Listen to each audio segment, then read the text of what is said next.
curry mac and cheese. Gratin ba yun? Is it delicious or no thank you please? We're about to find out. 1, 2. Wala siyang masarap. Naglalaway ako kasi hindi pa ako nagla-lunch, guys. Gutom na gutom ako. Totoo kaya. Sabi, guys, magpapakulo lang daw tayo ng macaroni. Ayan, naglagay lang tayo ng konting oil natin para medyo maganda yung kanyang maging texture. Lagyan lang natin siya ng konting asin para may lasa na rin yung ating macaroni. Ayan. At dahil wala tayo, guys, nung macaroni na katulad ng kanya, ito na lang yung gagamitin natin, yung pang sopas. Hindi ko tansyado, guys, kung paano kadami. Bahala na kung ano yung mapuhos natin. Anyway, malakas naman sa macaroni si Ate Akari at si Ate Aska. Pan on medium heat, add 4 tablespoons of butter. Lalagay lang daw tayo ng butter. Now you want to add 2 tablespoons of all-purpose flour to the butter. Susunod daw ay yung all-purpose flour. Ewan ko kung magiging okay ito. 2 kutsara daw. Parang 4 na kutsara na ito. Maging tinapay yung kalalagyan niya.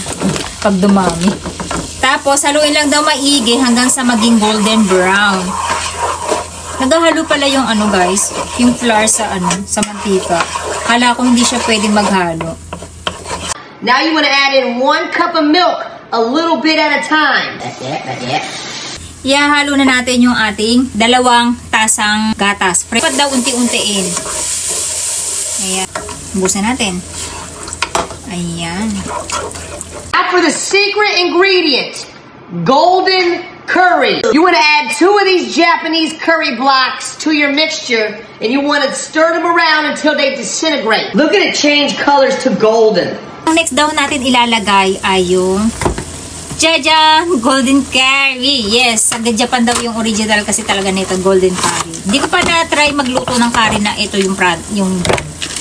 Tapos sabi, 2 lang daw, 2 cubes lang yung ilalagay natin. So, hinauna muna natin yung apoy. Parang gusto ko 1 cube lang. Kasi ayoko na masyadong parang 1 cube ilagay lang natin, guys. Ayoko na masyadong amoy yung curry. So, ayan. Parang ang laki ng tasa niya eh. Sabi niya 1 cup eh.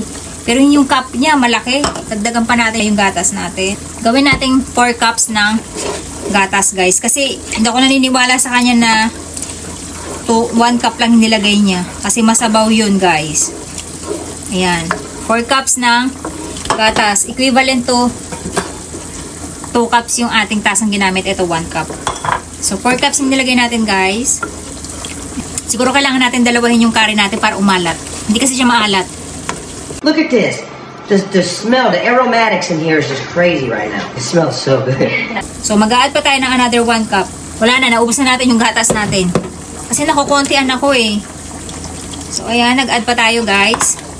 Now you want to add in 7 ounces of grated cheddar cheese. Okay, now mix in your cheddar to make everything better, alright?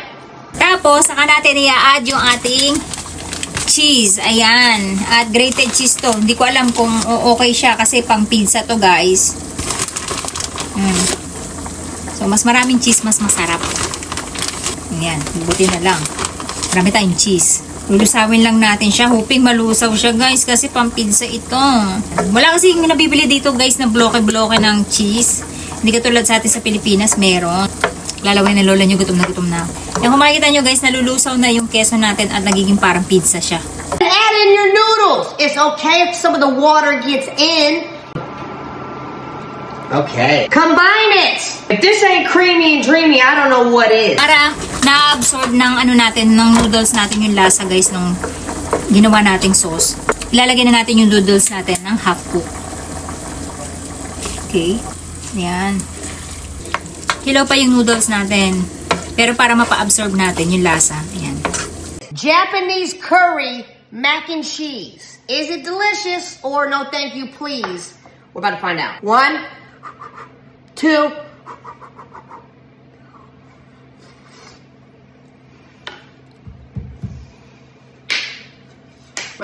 This is the perfect combination of curry and cheese.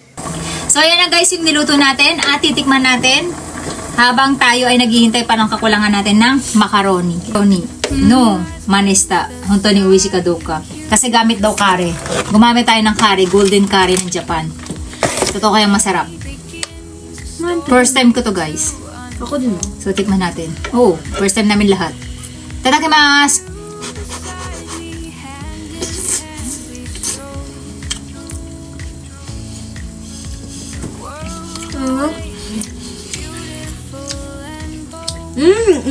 Oishi! Guratan mo siya. Na, maji oishi! Parang guratan naman. Kasi may gratan dito sa Japan, guys. Lagi kami bumibili sa 7-Eleven. Favorite namin lahat yun. Medyo Tapos makeso.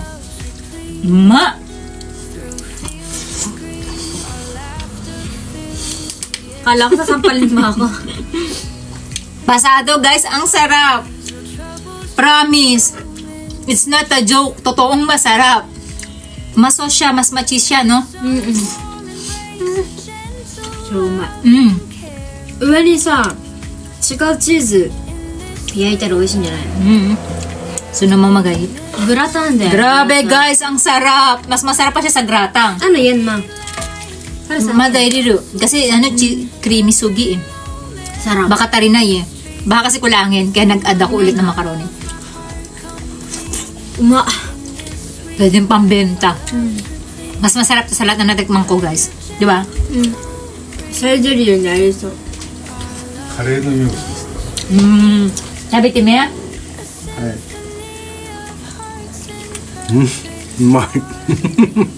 美味しいじゃない。美味しいでしょ。硬いのもちょうどいいわ。ね. Perfect siya, guys, kasi alam niyo kung bakit. Yung noodles natin, half cook pa lang nilagay na natin. Kaya yung macaroni natin, lasang-lasa yung cheese. カレー合うのね。 Na-absorb niya. Galing! Kangay tahito, mat. Ne. 誰か考えた。ね、うまっ。これだよ。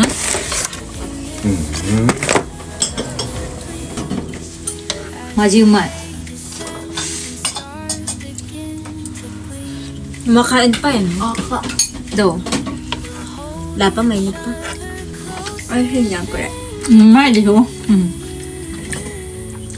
Grabe, guys, ang talino nakaisip. Dadaling ko na din sa table, guys. Masasabi ko, perfect yung lasa niya. Hindi kayo magsisisi. Uma. Hindi na ako magkakain. Dadaling ko na to as is. Yun lang, guys. Bye-bye. So, ayan, guys, paubos na. Si Ate Akari nakapang-apat na. Tapos ako pangalawa, si Papa pangalawa. Ate, Isa lang Mata isa pa lang. Grabe, guys, ang sarap niya. Promise, try nyo din. Pambangka, guys. Last ni Akari. Sa akin. Kay Papa. Kay Ate Aska. Sobrang sarap talaga, promise.